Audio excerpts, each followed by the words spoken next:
कहानी की शुरुआत में हम एक अमीर मगर शराबी आदमी को देखते हैं जिसका नाम डाइसू है। उसने आज भी बहुत सारी शराब पी ली थी जिस वजह से उसे गिरफ्तार कर लिया जाता है। वहाँ डाइसू पुलिस वालों से काफी बदतमीजी करता है, मारपीट करता है, मगर तभी उसका दोस्त वहाँ आकर पुलिस वालों से माफी मांगता है और डाइसू को बचाकर वहाँ से ले जाता है। वो जब पुलिस स्टेशन से बाहर आते हैं तो एक पब्लिक टेलीफोन से डाइसू अपने घर कॉल करता है, जहाँ कॉल उसकी बेटी उठाती है। वो अपनी बेटी से कहता है, मेरी प्यारी बेटी, मैं आज घर जल्दी आऊंगा और तुम्हारे लिए बहुत सारे तोहफे और खिलौने भी लाऊंगा, अपने पापा का इंतजार करना। इसके बाद उसका दोस्त फोन करने लगता है और डाइसू बाहर आ जाता है। फोन करके जब उसका दोस्त बाहर देखता है और डाइसू को बुलाता है तो वो वहाँ नहीं था। उसका दोस्त उसे ढूंढने की काफी कोशिश करता है मगर वो कहीं नहीं मिलता, क्योंकि उसे किसी ने अगवा कर लिया था जो उसके सामान को देखकर पता चल रहा था, जो सड़क पर गिरा हुआ। अब अगले ही सीन में हम डाइसू को एक जगह पर कैद देखते हैं। वो दरवाजे की छोटी सी रास्ते से अपना सर बाहर निकालता है और वो आदमी जो उसे खाना देने आया था उसे पूछता है कि आखिर मैंने ऐसा क्या गुनाह किया है जो तुमने मुझे इस तरह से कैद किया हुआ है।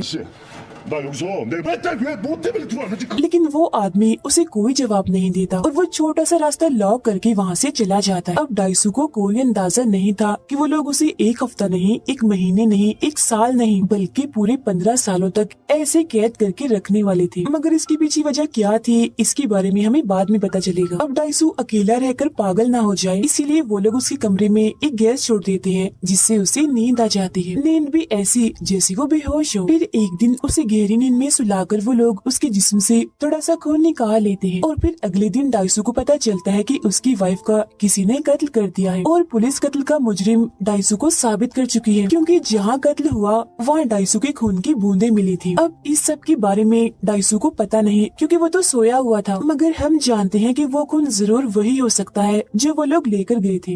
고마운 놈들이다.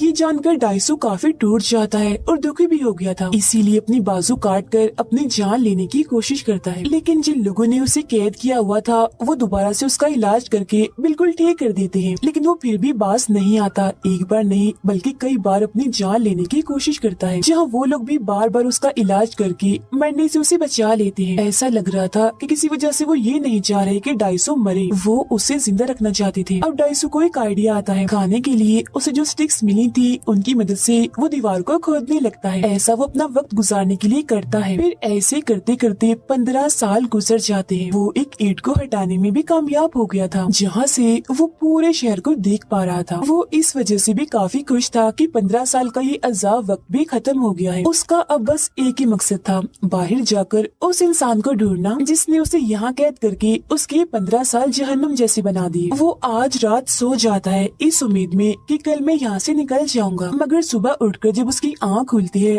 봅니다.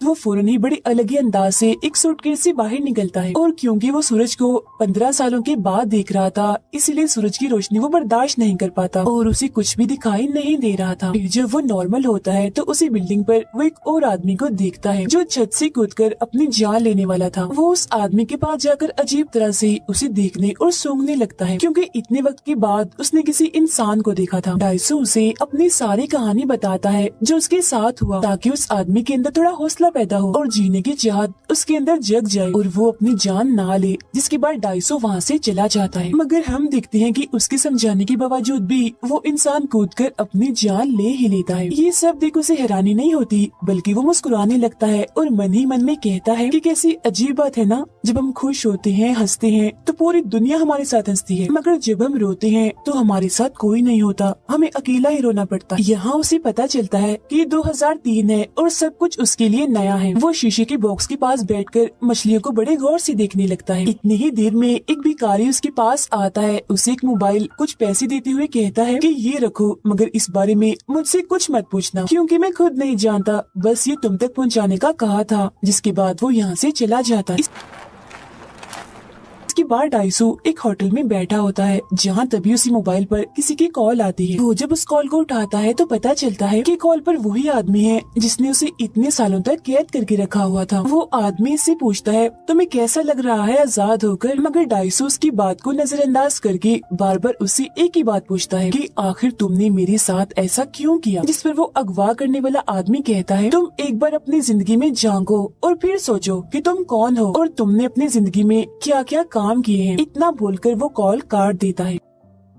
डाइसू काफी थक गया था तो वो बेहोश हो जाता है। फिर जब उसकी आंखें खुलती हैं तो वो अपने सामने एक कम उम्र लड़की को पाता है जिसका नाम मीडू है। वो इसी होटल में जॉब करती है। वो डाइसू की लिखी सारी डायरीज पढ़ने लगती है, जो बात डाइसू को बिल्कुल भी अच्छी नहीं लगती। वो फौरन उससे अपनी सारी डायरीज ले लेता है। फिर अगली सुबह वो अपनी खोई हुई बेटी को ढूंढने जाता है। उसे पता चलता है कि किसी ने उसकी बेटी को गोद ले लिया है और अब वो इस मुल्क में नहीं रहती। यहाँ डाइसू को उसकी वाइफ की याद भी आती है जिसकी कत्ल का इल्जाम उसी के सर पर है। वो फिर ये फैसला करता है कि मैं अपनी वाइफ की कब्र पर तब तक नहीं जाऊंगा जब तक मैं उसके कातिल को ढूंढ न लूं। फिर अब डाइसू अलग अलग होटल्स में जाता है क्योंकि उसे कहीं का भी जायका पसंद नहीं आता। वो उस होटल जैसा जायका ढूंढ रहा था जिसका खाना उसने तब खाया था जब वो कैद था। वो उसका जायका आज तक नहीं भूल पा रहा था। कई सारे होटल्स का खाना चखने के बाद वो उस होटल में पहुंच ही जाता है जिसका खाना उसने 15 सालों तक खाया था। खाना पहुंचाने वाले का पीछा करते हुए वो वहीं पहुंच जाता है जहां उसे कैद किया हुआ था। यहाँ पर और भी बहुत सारे लोगों को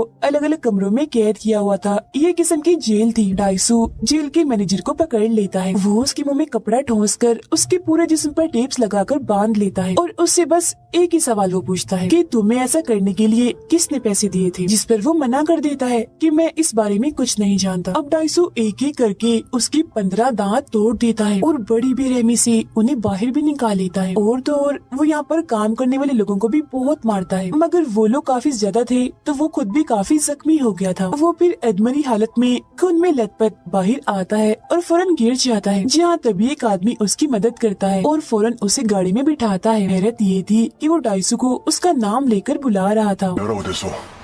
जिससे डाइसू को उस पर शक हो जाता है, मगर उसमें इतनी हिम्मत नहीं थी कि उसका पीछा करता। डाइसू को जब होश आती है तो वो अपने सामने मीडू को पाता है जिसने उसके सारे जख्मों को सीकर बिल्कुल ठीक कर दिया था। वो अपने साथ कुछ ऑडियो टेप्स भी लाया था जिन्हें एक एक करके वो सुनने लगता है। यहाँ उसे सिर्फ एक ही बात पता चलती है और वो ये कि जिस आदमी ने भी उसे अगवा करके कैद किया था उसे डाइसू से बस एक ही शिकायत थी कि वो बोलता बहुत है और उसकी जुबान बहुत चलती है। इसके बाद वो अपने उसी दोस्त के पास जाता है जिससे 15 साल पहले वो अलग हो गया था, जो उसे पुलिस से आजाद करके लाया था। जैसे वो डाइसू को देखता है उसे गले से लगा लेता है। वो काफी जज्बाती हो गया था इसीलिए रोने लगता है। डाइसू अपने दोस्त के कंप्यूटर में अपनी आईडी लगाता है जिसे चेक करने पर उसे पता चलता है कि उसके ऊपर जो केस चल रहा है अपनी वाइफ के कत्ल का, वो कल पूरी तरह से खत्म हो जाएगा, जिसका मतलब था कि डाइसू अब पूरी तरह से आजाद होने वाला है। उसका दोस्त उससे कहता है तुम्हें अपनों में से ही किसी को या जो तुम्हारे आसपास है उनमें से ही किसी को ढूंढना चाहिए क्योंकि इन्हीं में से कोई एक है जो तुम्हारे साथ ही सब कर रहा है। ये सुन डाइसू को उसी लड़की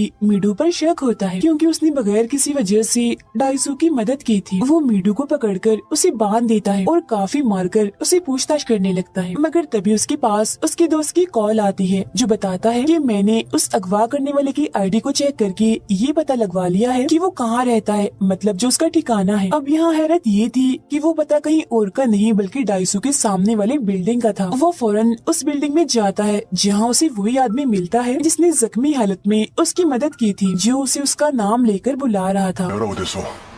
यहाँ हमें इस आदमी का नाम पता चलता है, इसका नाम वोजिन होता है। वो डाइसू को देखकर मजाकिया उस पर हंसने लगता है, जो देखकर डाइसू को गुस्सा आ गया था और वो फौरन आकर उसे गले से पकड़ लेता है, जिस पर वो डाइसू से कहता है अगर तुम चाहो तो मुझे मार सकती हो। वो फिर उसे अपना सीना दिखाता है जिस पर टांगों के निशान थे और कहता है कि मेरे अंदर एक चिप डिवाइस है और ये देखो रिमोट भी है, अगर मैं चाहूँ तो रिमोट दबाकर भी खुद को मार सकता हूँ। तो मौत से मरने से तो मुझे डर नहीं लगता। और हाँ, अब तुम जान ही गई हो कि मैंने तुम्हें वहाँ कैद किया था, तो अब ध्यान से मेरी बात सुन लो। तुम्हारे पास मजीद 5 दिन है। अगर तुमने पता लगवा लिया कि मैंने तुम्हें 15 सालों तक कैद क्यों रखा था तो मैं खुद को मार लूंगा, लेकिन अगर तुम पता ना लगवा सके तो मैं मीडू को मार दूंगा, यानी उस लड़की को। इतना कहकर वो यहाँ से चला जाता है। डाइसू भी अब उसे कुछ नहीं कहता और जाने देता है क्योंकि वो भी जानना चाहता था कि आखिर मैंने ऐसा क्या किया जो मुझे इतनी बड़ी सजा मिली।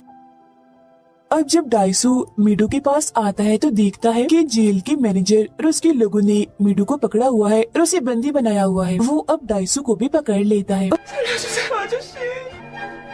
और उसके दांतों को भी बिल्कुल वैसे ही तोड़ना चाहता था जैसा उसके साथ डाइसू ने किया था। मगर तब इतनी ही देर में दरवाजे पर वो जिनका आदमी आता है जो मैनेजर को बहुत सारे पैसे देकर डाइसू को छोड़ने का कहता है, जिस पर मैनेजर मान भी जाता है और पैसे लेकर वो डाइसू और मीडू दोनों को ही छोड़कर वहाँ से चले जाते हैं। जाते वक्त डाइसू मैनेजर से कहता है कि मैं तुम्हारे हाथ काट दूंगा जिससे तुमने मीडू को छुआ है। अब मीडू अपनी नौकरी छोड़ देती है और वो दोनों इस जगह को छोड़कर कहीं दूर चले जाते हैं। दोनों की एक दूसरे से दोस्ती हो चुकी थी, वो काफी करीब भी आ चुकी थी। मगर अगली सुबह जब वो सोकर उठते हैं तो अपने सामने एक बॉक्स देखते हैं जिसके अंदर मैनेजर का कटा हुआ हाथ था। ये देख डाइसू समझ जाता है कि ये काम जरूर वोजिन का है। वो सोचता है कि मैनेजर का हाथ तो मैंने काटना था, मगर वो तो वोजिन ने काट दिया।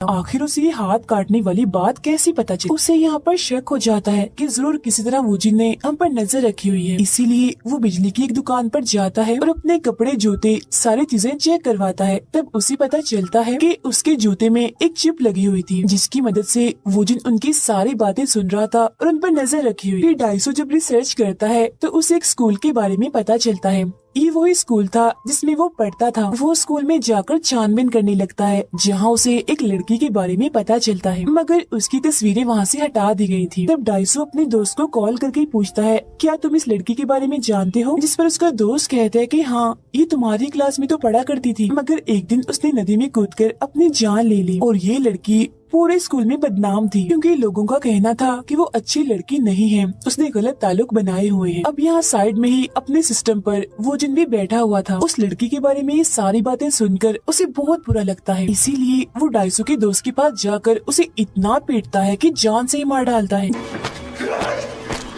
जिसके बाद वो उसे कहता है, तुमने उसके बारे में बहुत गलत बकवास की है, वो कोई ऐसी वैसी लड़की नहीं थी, समझ गए ना? जिसके बाद वो यहाँ से चला जाता है। डाइसू को जब अपने दोस्त की मौत का पता चलता है तो उसे बहुत दुख होता है। उसे लगता है कि वो मेरा दोस्त था, इसीलिए उसकी मौत हुई और अब कहीं मीडू की भी ना हो जाए, इसीलिए वो उसे मैनेजर के पास छोड़ देता है क्योंकि अब उन दोनों की दोस्ती हो गई थी। और सच्चाई का पता लगवाने के लिए अकेला ही वो निकल जाता है। जहाँ अब धीरे धीरे उसे याद आता है कि जब उसने स्कूल छोड़ा था तो वो लड़की जिसने अपनी जान ली और उसका भाई एक दूसरे के काफी करीब आ गए थे, जिन दोनों को डाइसू ने देख लिया था। और अब यहाँ पर ये राज खुलता है कि उस लड़की का भाई और कोई नहीं बल्कि वोजिन था, यानी वही जिसने डाइसू को इतने सालों से कैद रखा। अब डाइसू ने स्कूल तो छोड़ना ही था, इसीलिए वो ये सारी बातें अपने दोस्त को बता देता है, मगर वो उससे ये कहता है कि ये बात राज रहनी चाहिए, किसी को भी मत बताना। और बस यही उसकी जिंदगी की सबसे बड़ी गलती थी कि उसने अपने दोस्त पर भरोसा करके ये बात उसे बता दी, क्योंकि उसने ये बात राज नहीं रखी बल्कि पूरे स्कूल में ही फैला दी, जिससे उस लड़की ने अपनी जान ले ली। और इसी चीज का बदला वोजिन डाइसू से ले रहा था। अब आखिरकार डाइसू को पता चल ही गया था कि क्यों आखिर इतने सालों से वोजिन ने उसे कैद करके रखा था। और आज 5 दिन भी पूरे हो गए थे जो वोजिन ने उसे दिए थे जब उसे सच्चाई का पता लगवाना था। वो वोजिन के पास जाता है, कहता है, मैंने सच्चाई का पता लगवा लिया है और अब तुम्हें अपने वादे के मुताबिक, अपनी कही बात के मुताबिक मरना होगा। और तुम कितने बुरे और घटिया इंसान हो, अपनी बहन को भी नहीं छोड़ा। इससे भी बढ़कर ये कि तुमने खुद ही उसकी जान ले ली ताकि किसी को भी तुम्हारी नाजायज ताल्लुकात का पता न चले, और इसे नाम दे दिया खुदकुशी का। उसकी ये सारी बातें सुनकर वोजिन हंसने लगता है, कहता है, हाँ, मैं ये चाहता तो था कि ये बात किसी को पता ना चले, मगर जहाँ तुम जैसे पागल इंसान होते हैं वहाँ ऐसा कहाँ होता है। राज नहीं रहते, सिर्फ तुम्हारे मुंह खोलने की वजह से ये बात सबको पता चल गई। मेरी बहन ने सबके दबाव में आकर अपनी जान ले ली। और हाँ, तुम्हें एक मजे की बात बताऊं, मैंने तुम्हें और मीडू को हिप्नोटाइज किया था, मतलब कि तुम्हारे दिमागों को कुछ वक्त के लिए अपने कंट्रोल में कर लिया था। इसीलिए जागने के बाद तुम सब कुछ बिल्कुल वैसे ही कर रहे थे जैसे तुम्हें करने को कहा गया था। मतलब कि तुम और मीडू जो एक दूसरे के करीब आए वक्त गुजारा, वो बस कुछ देर का था जो हमने करवाया। अब हिप्नोटाइज के असर से बाहर आने के बाद उसे कुछ भी याद नहीं होगा, मगर मैं तुम्हें ये बात भूलने नहीं दूंगा क्योंकि सच्चाई जानने के बाद तुम मरना पसंद करोगे। ये कहने के बाद वो जामुनी रंग के एक बॉक्स की तरफ इशारा करके डाइसू को उसे खोलने का कहता है। जैसे डाइसू उसे खोलता है तो उसमें एक एल्बम था जिसमें एक छोटी बच्ची की तस्वीरें थी, जिन सब में डाइसू भी उसके साथ था। वो जैसे जैसे पन्नों को पलटता है तो बच्ची की उम्र बढ़ने के साथ साथ की सारी तस्वीरें थी। और सबसे आखिरी तस्वीर थी मीडू की। जी हाँ, बिल्कुल मीडू की, इसका मतलब ये था कि मीडू और कोई नहीं बल्कि डाइसू का अपना ही खून है। वो उसकी बेटी ही है जिसे अब वो प्यार करता है और उसके करीब भी आ चुका है। ये जानकर उसे पहले तो धक्का लगता है, मगर फिर एक ही दम वो आग बगोला हो जाता है। गुस्से में आकर वो जिन पर हमला कर देता है, मगर वो जिन का गार्ड उसे पकड़ लेता है और काफी बुरी तरह उठा कर वो उसे मारता है। वो उसे इतना मारता है कि अधमरा कर देता है, मगर इससे पहले वो उसे जान से मारता वो जिन अपने ही गार्ड को गोली से उड़ा देता है।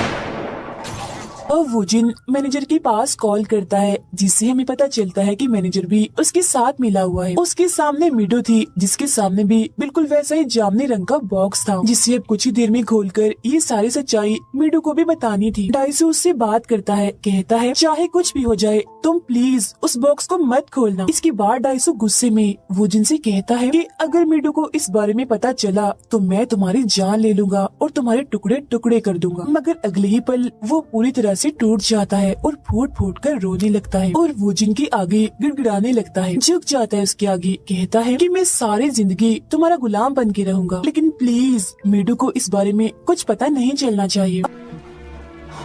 अब उसकी ऐसी हालत देखकर वो जिनको उस पर तरस नहीं आता बल्कि वो उस पर हंसने लगता है। डाइसू यहाँ पर समझ जाता है कि मुझे क्या करना है जिससे वो ये राज छुपा लेगा। वो कैंची लेकर अपने ही हाथों से अपनी जुबान काट लेता है, जो बहुत ही दर्दनाक सीन होता है। ऐसा उसने इसलिए किया था क्योंकि उसकी जुबान ही थी जो वो जिनको बिल्कुल भी पसंद नहीं थी, क्योंकि सच में वो उसके कंट्रोल में भी नहीं थी। जिसके फौरन बाद वो जिन मैनेजर के पास कॉल करके उस बॉक्स को खोलने से मना कर देता है। वो उसे ऐसे ही छोड़ के जाने वाला था, मगर जाते जाते वो कहता है ओहो हो सब तुम्हारे सामने आ गया है, अब तुम ही शर्मिंदगी में कैसे जियोगे, तुम्हें अब मर जाना चाहिए। ये कहकर वो यहाँ से चला जाता है, मगर तभी उसकी चिप डिवाइस का रिमोट नीचे गिर जाता है, जो देख डाइसू फौरन उसे उठाकर उसका बटन दबा देता है ताकि वो जिन मर जाए। लेकिन वो जिन को इससे कुछ नहीं होता क्योंकि वो बस स्पीकर का एक रिमोट था और अब तक वो डाइसू को पागल बनाता आ रहा था। अब आज यहाँ वो जिन का बदला पूरा हो गया था। वो उस दिन को याद करता है जब उसकी बहन ने अपनी जान ली थी नदी में कूदकर। वो काफी दुखी होकर रोने लगता है और क्योंकि उसके जीने का अब कोई मकसद नहीं था, इसीलिए खुद को गोली मारकर वो अपनी जान ले लेता है।